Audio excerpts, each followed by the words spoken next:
you know that communication is the top challenge for couples? How we respond during relationship conflicts affect both its stability as well as our satisfaction with the relationship. Hi, I'm Angela from GrowthGarden. Today, we'll be looking into 5 practical tips that can significantly improve your communication with your partner.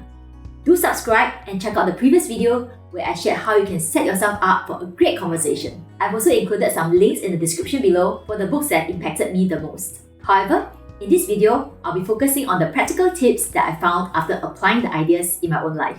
Tip number 1, give your fullest attention. During a conversation, the best thing you can give your partner is your undivided attention.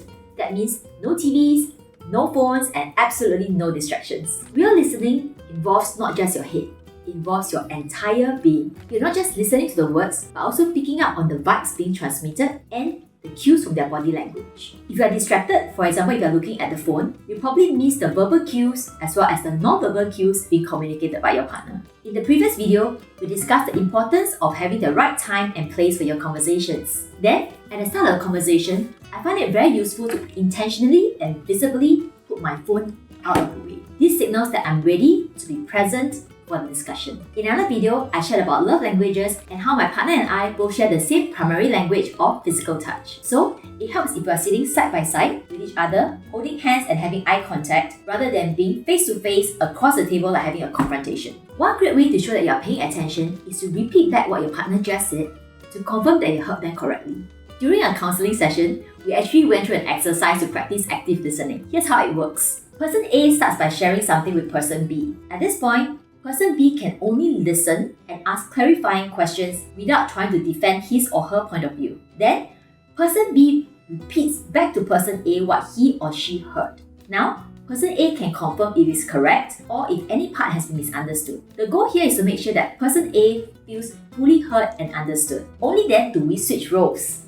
Now, Person B shares his or her point of view while Person A listens attentively and reflects back what's being said. Now, if you're new to this, you could try taking notes while the other person is sharing. That's what we did. This clearly communicates that you're paying attention and it helps you to reflect back some of the words used by your partner, which is very helpful. If you're keen to try this out, share this video with your partner and let us know in the comments how it went. Tip number 2, acknowledge, don't attack. During a conversation, if you disagree with your partner or feel that you are being criticized, do you tend to defend yourself or do you even push back or attack full on? That's a surefire way to kill a conversation. You can and should acknowledge your partner's views even if you don't fully agree with it. This is really important. For instance, if your partner feels sad or hurt about something, then that's just the way he or she feels. If you respond by saying, "Why must you feel so sad?" or "Is there a need to get so frustrated?" it comes across as being very dismissive and disrespectful. And that's when they get defensive, start to counterattack, and the entire conversation just falls apart. If your partner says that she felt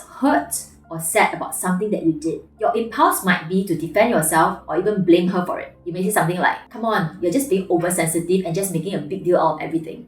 That's probably not going to work. It's much better to acknowledge what they're saying. For example, you could say, "Okay, I hear that you feel hurt about what I said. I hear you. Can I explain what happened? I was referring to XYZ. I wasn't referring to you." Can you see how the conversation will go much better from here? However, if you are dealing with a particularly difficult conversation, then I strongly recommend the book Difficult Conversations. You can get the link from the description below. Tip number 3, be mindful of body language. Our facial expressions, body movements, and tone of voice affect how and what we communicate.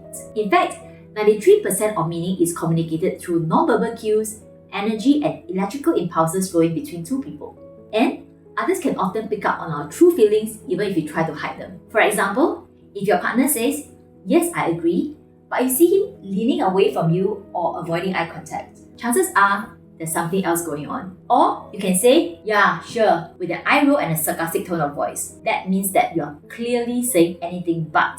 So, if you suspect there's something going on beneath the surface, verbally clarify with your partner. Don't make assumptions or jump to conclusions. A common trigger between partners is assuming that the other party is picking at your faults. If you're on the receiving end, you tend to feel really unjustified about it. And often, it's just a misunderstanding. Once, I did something that I know typically irritates my partner. The next moment, I heard a loud thump as he slammed his back on the floor. Now, that set me off and I was thinking, gosh, what's wrong with this man? Now, he picked up on my vibes and that set him off. Granted, both of us were on edge that day after a long and tiring day. Still, After many hours of unpleasantness, I finally realized that actually the bag has slipped from his hand in the moment where I did whatever I was doing. So he was irritated, mildly, but he was not slamming his bag as a show of annoyance. So now we've established a simple rule. If either party seems upset, we'll just ask outright, are you upset with me? This gives us a chance to clear the air. Most of the time, we are upset over something else, not with each other. So the clarification allows us to support each other rather than get upset with each other and start a downward spiral. At other times, it helps to just say, yeah, I just need a moment to process it, or yeah, give me a moment, it will pass. During our conversations, you can also seek clarifications. For example, you can say, when you were saying okay just now, you were actually shaking your head. Is something bothering you? So, remember the importance of body language in your communications. Tip number 4, be open about your needs and feelings. No matter how perceptive your partner is, he or she cannot read your mind. So, don't expect them to know how exactly you are thinking or feeling. Be willing to share your needs and feelings openly. It requires you to be a little bit vulnerable, but that's really important for building trust and connections. I particularly like Marshall Rosenberg's formula for expressing yourself. Here it is.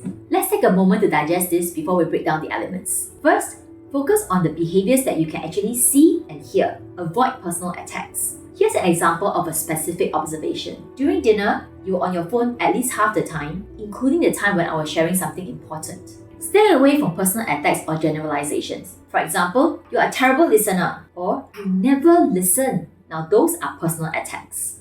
Next, state your feelings using the words I feel. The key is to focus on how you actually feel. For example, I feel uncertain when you don't reply to what I say. However, in reality, most of us don't share our feelings. We share what we think they are feeling or doing. For example, we say things like, I feel you don't care, or I feel you are being unfair. Did you realize that neither of those statements are actually your feelings? End up by clearly stating what you need and making a request.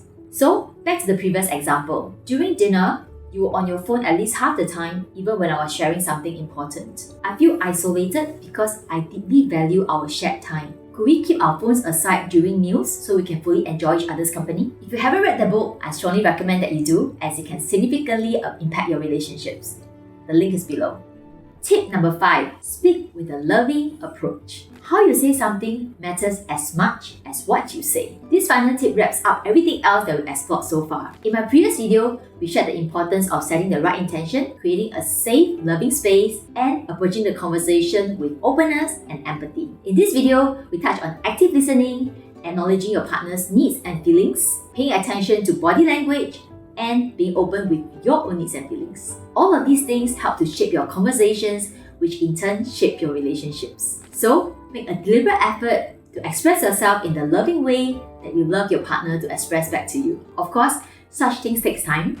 So feel free to share this video with your partner and just pick one tip that you want to start on. You can always return to revisit other tips. And chances are, you find yourself taking away new insights each time. If you have other tips on how to improve your communication, do share them in the comments below. Do like this video and subscribe for more tips about relationships and having a fulfilling life. And feel free to check out the list of book recommendations in the description below. See you in the next video!